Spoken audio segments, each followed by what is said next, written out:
ابن زیاد نے اپنے لشکر کو کوچ کا حکم دیا۔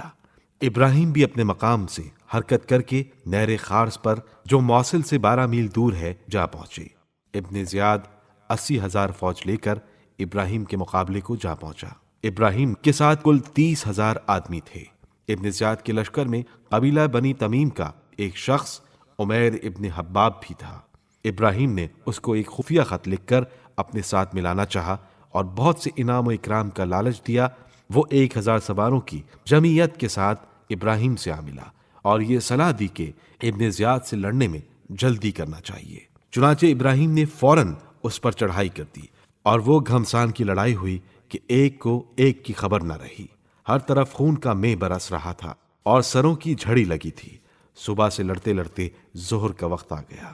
دینداروں نے اشاروں سے نماز پڑھی، تلوار برابر چلتی رہی، یہاں تک کہ رات کی تاریکی نے آ گھیرا۔ ستارے نکل آئے مگر لڑائی بند نہ ہوئی۔ ہزاروں تن نیم بسمل خاک و خون میں تڑپ رہے تھے، ہر طرف لاشوں کے ڈھیر تھے۔ آخر لشکر شام کے پیر اکھڑ گئے۔ ابراہیم کے سپاہیوں نے ان کا پیچھا کیا اور دور تک مارتے گراتے چلے گئے۔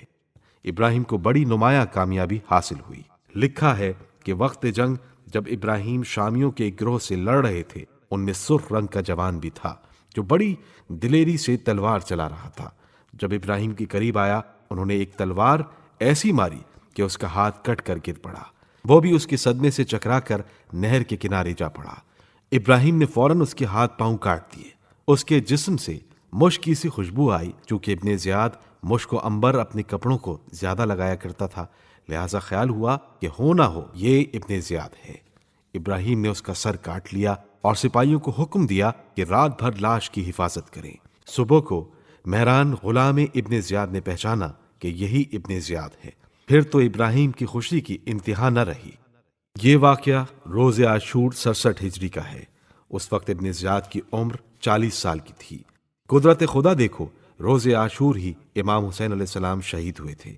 اسی روز یہ ملعون دشمن خاندان اہل بیت کتے کی موت مارا گیا۔ مختار اس دوران بہت پریشان تھے اور اکثر ابراہیم کے حالات کی جستجو میں رہتے تھے۔ آخر جب زیادہ بے چین ہوئے تو سائل ابن مالک کو اپنا خلیفہ بنا کر کوفے سے روانہ ہو کر مدائن میں آئے اور وہاں کے لوگوں کو ابراہیم کی مدد پر آمادہ کیا۔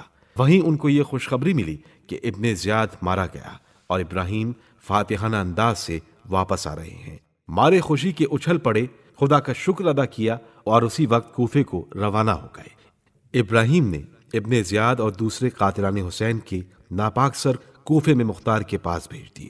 وہ اس وقت کھانا کھا رہے تھے۔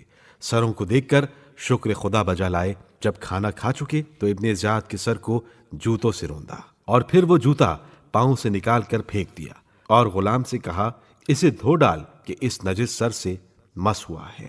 خدا کی شان دیکھو، جس دارالامارہ میں چند سال پیشتر ابن زیاد حکومت کرتا تھا، آج اسی میں اس کا سر جوتوں سے روندا جا رہا تھا۔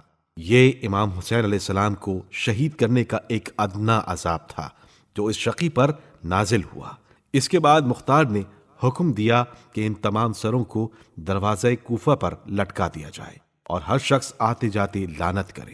ابو طفیل عامر ابن واصلہ کا بیان ہے، میں نے دیکھا کہ ایک سانپ ابن زیاد کی ناک اور منہ کے سوراخوں سے آتا جاتا ہے۔ یہ تھی دنیاوی سزا جو اس ملعون کو امام حسین علیہ السلام کے قتل کے بدلے میں ملی۔